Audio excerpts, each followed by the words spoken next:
Okay, welcome back to another episode of Third and 23. I'm your host, Alex, here to bring you my CFP quarterfinal picks and predictions. Similar to the first round, I'm going to do one video per game, and I'm going to let you know whether or not I'm actually going to make a bet on that game, but I will give you my prediction for each game. So in the first round, we only did 2 out of the 4 games. We laid the 12 with Texas. We covered there, and I bought points with Notre Dame. Didn't need them, but we covered there. So 2-0 in the first round. So we're going to start it off with the Fiesta Bowl. Boise State, Penn State. This game opened up as a 10.5 point spread in favor of Penn State. It quickly shot up to 11.5 and now has settled in at 11. When you talk about how these teams got here, the College Football Playoff Committee, when it expanded to 12 teams, said they would include the highest ranked G5 conference champion, and that's what Boise State represents. And then when you look at Penn State, I said it in the preseason, I said it last week when I was talking about the SMU game. I said Penn State is the fraud team that's going to be in the College Football Playoff. I'm not saying they don't deserve to be here, because I think they do. I just said that their schedule was ready-made for a brand-name program to make it to the college football playoff, and that's what Penn State did. They beat the teams they were supposed to beat. They lost the teams you expected them to lose to, and that's how they got here.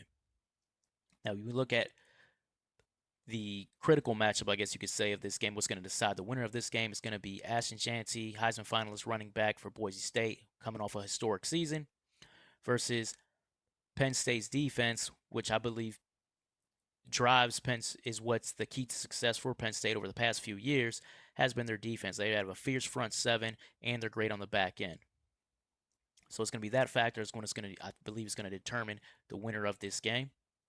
So let's go ahead and dive a little more into that. When we look at some trends here, if you look at some trends, if you skip right over to Ashton Jeanty, he's rushed for over 200 yards in 3 of his last 5 games. So he's still par for the course. He's been performing this well. He's still performing as well as he's had the entire season, but he's going against what's probably the best defensive front he's going to face this year.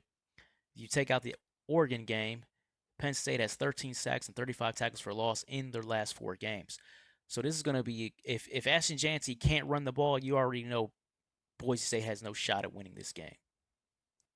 But, as I always talk about on this channel, I always talk about balance. You got to be able to, Boise State has to be able to do more than just hand the ball off to Ashton Jeanty. So when you look at their quarterback, Maddox Madsen, I want to look at these last 5 games. And why do I look at the last 5 games? Not just because they're the recent 5 games, but in those games, they've beat Wyoming 17-13. They had a dogfight against Nevada, 28-21. They beat San Jose State 42-21, but reality was that's 35-21 late in the game, very late in the game. San Jose State looks like they're going in for a touchdown to make it 35-28. They throw a pick 6, so it makes it 42-21. They beat UNLV in the Mountain West Championship game 21-7. The reason I bring all of this up is because to point out that Boise State isn't exactly annihilating teams, right? They're not exactly crushing teams. And one of the reasons why in these last 5 games is, I believe, because of Maddox Madsen, their quarterback. Less than 200 yards passing in 4 of those 5 games, and he's only completing 58% of his passes. If you look at him play, and you look at Kevin Jennings play for SMU, are you going to sit here and say to yourself, he's better than Kevin Jennings? I mean, I don't know about that. I don't know if I wouldn't go that far. So when we take that in consideration, and then you take a look at Penn State again, remove the Oregon game. The reason I would say remove the Oregon game is Oregon is better than Penn State and Boise State. Remove that game. Penn State has 8 takeaways in their last 3 games. I believe all interceptions too.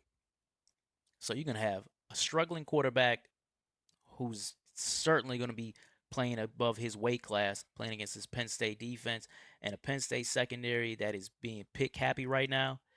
That's huge in favor of Penn State. I don't believe that Boise State is going to have the kind of balance that you need to be able to compete in this game. So now it's all about the 11. Can Penn State cover the 11?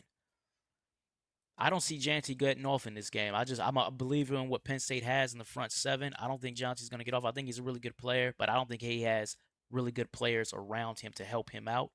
And I think offensively, against that 100th ranked pass defense for Boise State, you're going to see Alar hit off Tyler Warren at tight end, and you're going to see those receivers might get open against a secondary that they match up well against. So because of that reason, I'm going to go ahead and take Penn State, and I'm going to lay that 11. I got no problem laying it. I'll probably do a small bet on this one, though, but I got no problem taking Penn State in the 11. So then that wraps it up. If you like the content, please like, comment, subscribe, all of that. As you can see, my YouTube handle hit in a few seconds. Take care.